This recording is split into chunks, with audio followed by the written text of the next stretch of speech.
Hello, it's Melissa with Melissa Peterson Designs again. I want to show you how I set up my woodland animals to cut.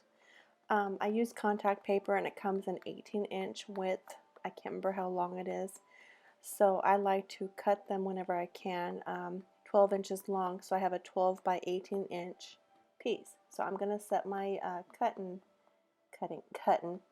area for that measurement. I'll probably actually use 11 by 18. Since a new update, it won't really let me do 12. So I'm going to get everything out of the way. I'm going to get my cutting area set up and get the animals together, and I'll show you how I separate them and get them ready to cut, and try and save some contact paper at the same time. These animals are not available in the MPD library. These are SVG designs I purchased off of the sellers off of Etsy. And if you are interested in buying them, I have the link to these designs in my blog post. It'll take you right to their listings. The growth chart itself, where the measurements and the numbers, that is available in the MPD library. All you have to do is join MPD Tribe. The link is also in the blog post, or if you go to my main blog page where it says Join MPD Tribe, you can click on that and join, and you'll find the growth chart in the evergreen section of the library. So I click on the animal, I ungroup it, and then I'll work on picking the colors and keeping the colors grouped together. The eyes, I will make another copy of them, because I will do the first set and paint it black, and when that's dry, I'll use a second set and weed a different part of the area and do the white of the eyes. So that's why I need two sets.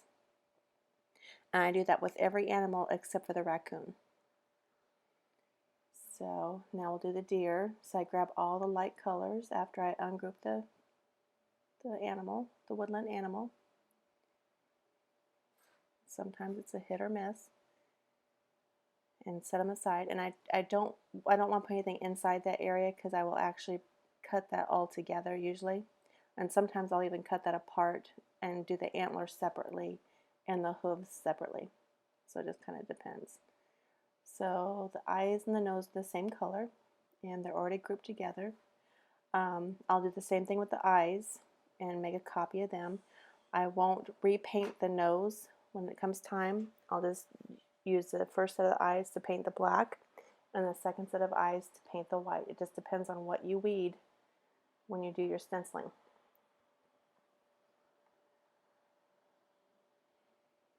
And then I group everything together. And here I'm showing you how I go to set it up on the silhouette to send. So I'll group everything together and move it aside and get the next set of woodland animals.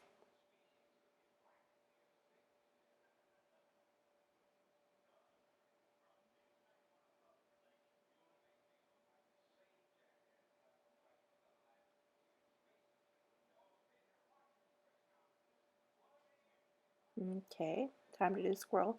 Notice the tail and the teeth will disappear because of the white background.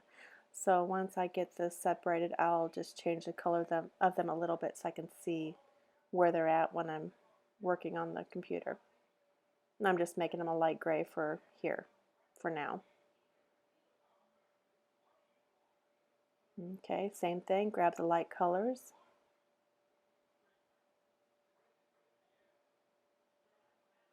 And here, part of the acorn and the nose will be the same color, so I'll go ahead and keep them grouped together.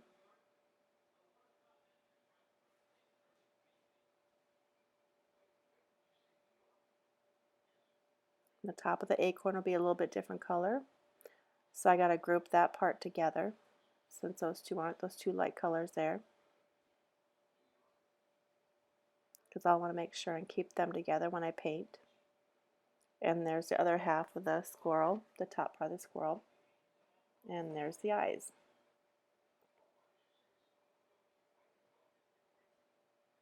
And then we'll make another copy.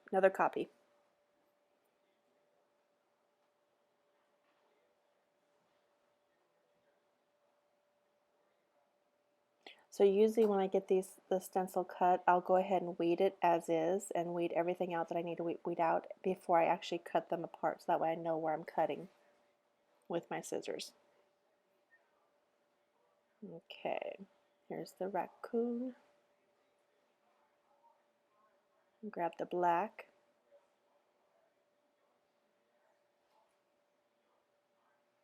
The nose is black, so I'm going back for the nose. So edit, undo.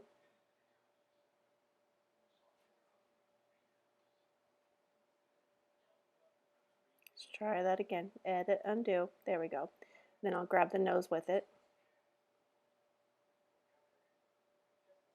There we go. And then I'll group that together.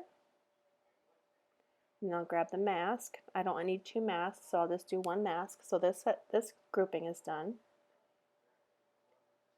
And then for some reason my thing would not move. I don't know if I need to update my program, but when it does that, I usually have to save the whole design, and then I can usually go back and move it. It's just a little idiosyncrasy. So I'll go ahead and do the owl out here.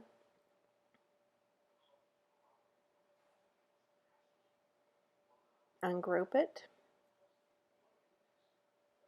And grab all the light colors, which this is going to be pretty simple.